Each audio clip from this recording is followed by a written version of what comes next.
In this video, I'm going to show you how to track ACBuy Parcel. Now, the first thing you want to do, you want to sign into your account. In case you don't have one yet, you can click the link down below in the description as well as in the pinned comment. There's a link there and you can create your account. And then once you've done that, go ahead, click on your profile icon up here.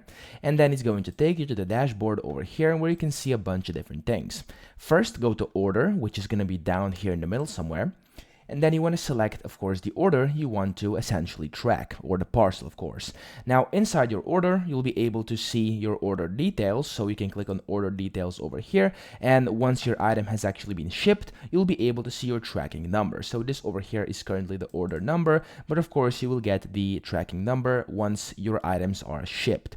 Now, once you do that, you want to go to this website, which is 17track.net. You can go ahead and paste in your tracking number, click on track, and hopefully it's going to show you your basically parcel, where it is and when it's going to get delivered to your doorstep. Okay, so if that doesn't work, if that doesn't show anything, you can go ahead and use this website as well. Go to Google, type in circuit tracking, or go to this link up here, so package-tracker.getcircuit.com, and you can go ahead, paste in your tracking number in here, and you can click my track package over here, and then it's going to track package for you as well. So those are two options you have. I'm sure there's many more, but those are the two I think are the most used, and you have the best likelihood of actually finding your tracking location at the moment with these two. So that's pretty much it. I hope this video helped you out. If it did, please subscribe to the channel and help me out as well.